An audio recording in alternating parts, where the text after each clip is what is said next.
ciudad grande, todas las noches son iguales.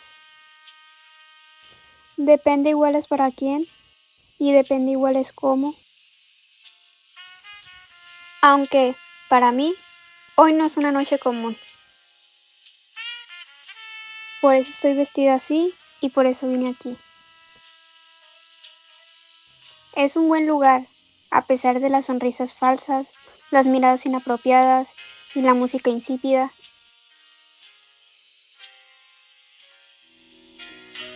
Rachmaninoff y Coldplay sonando más descafeinados que nunca. Aunque la pizza y los tragos son espectaculares, especialmente los tragos. Es como si Bruce Wayne te hubiera invitado a una de sus fiestas en las que finge ser un grandísimo hijo de puta.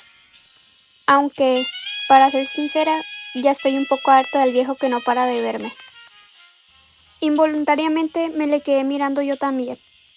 Tal vez pensaba que así lo iba a intimidar y que iba a dejar de verme. O tal vez solo he bebido demasiado. Le doy otro trago a esto, sea lo que sea. Ay no, ya se paró. Tal vez va al baño. Tal vez ya se va. No.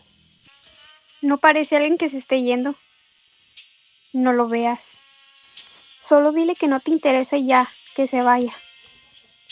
Se acercó y habló, como si nada. Dijo que había notado que lo miraba y pensó en saludar. Me preguntó si lo había reconocido. Ni idea. Dijo que no era casualidad que estuviera aquí, que gente de la editorial le había dicho que probablemente yo estaría en este lugar. Explicó que el director de la editorial es amigo suyo, que el dueño del restaurante también lo es. Le dijeron que yo suelo venir. Dijo que la gente talentosa no pasa desapercibida. Y habló de mi libro. Me felicitó.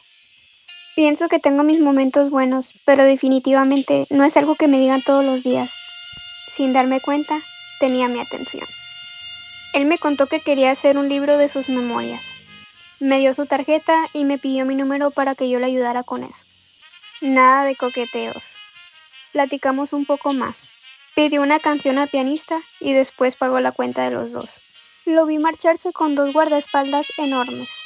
Yo quisiera tener uno de esos para que me llevara hasta aquí la casa. ¡Qué maldita envidia!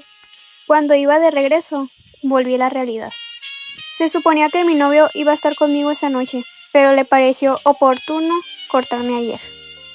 Estúpido. Y estúpida yo.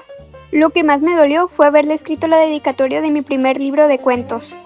Se llevó lo único que alguien puede llevarse de una escritora. Lo demás, de alguna u otra forma, ya lo había perdido yo sola. Hace una semana perdí mi trabajo. No era la gran cosa, pero me servía para pagar la renta. Mientras conseguía otro, usaba el dinero que me habían dado por el libro, pero se estaba esfumando rápidamente. Por si fuera poco, el estúpido me escribió diciendo que me extrañaba. Estuve a punto de contestarle varias veces, pero me acordaba de la dedicatoria y se me pasaba. Todo estaba mal. Pero al menos tenía a Micha. A los pocos días decidí hablarle al viejo que conocí en el restaurante. Unos acentos por aquí, unas cuantas correcciones gramaticales por allá y listo, podría cubrir otro mes de renta. Me citó en su oficina un martes al mediodía. Siempre he pensado que los ricos le llaman oficina al lugar en el que descansan, mientras ven sus cuentas aumentar ceros y unos y doces. Me los imagino en un sillón costosísimo con una chica haciéndoles un pedicure, mientras en su computadora ven algún video de extrañas parafilias. Y más o menos fue así. No había ninguna chica haciéndole masaje, pero todo se sentía costoso en aquella oficina. Me recibió con mucha cordialidad, como si fuéramos amigos de toda la vida. Dijo que había leído mi libro, que le había parecido fascinante, y que confiaba en que pudiera ayudarlo con sus memorias. Me platicó su idea. Es como si él pensara que con un par de buenas anécdotas las memorias se escribirían solas. Yo misma nunca he podido terminar un texto tan largo. Eso requiere disciplina. La disciplina requiere reglas. Y las reglas requieren a alguien dispuesto a cumplirlas. Pero eso significaba más dinero para mí. No importaba la calidad de la obra. Solo se trataba de cumplir uno de los últimos caprichos de un viejo rico. Me narró la historia que tenía en mente. En realidad no tenía ni pies ni cabeza. Eran más bien ideas aisladas que, a lo mucho, daban para un cuento. Las primeras semanas fueron las más complicadas. Él no tenía idea de cómo empezar, así que yo tuve que escribir el primer capítulo completo, el segundo y el tercero. Después empezó a aportar ideas, pero entraban demasiado forzadas. Lo convencí de que también me dejara escribir los capítulos siguientes. La paga fue extraordinaria. Gané más dinero en 3 meses que en los últimos 5 años. Sin darme cuenta, había escrito más de lo que había hecho cualquier otra vez en mi vida. No eran mis memorias, así que no tenía por qué gustarme. Si el viejo estaba complacido, eso era suficiente para mí. Si algo no le encantaba, me hacía sugerencias. Yo reescribía en otra dirección, él quedaba satisfecho, creyendo que había salido de su cabeza y no de la mía. Algunas veces salíamos a beber juntos, pero por lo general yo me iba a bailar antes de que se pusiera serio a hablar de su libro. Lo dejaba solo en la barra, esperándome un par de horas para irnos juntos. A veces se iba antes, pero hacía que sus guardaespaldas volvieran por mí. Buen tipo, sin duda.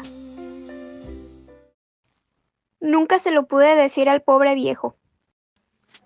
Murió de un infarto antes de que pudiéramos terminar sus memorias. Le dejó todas sus hijas y a su esposa, excepto su biblioteca personal, que me dejó a mí.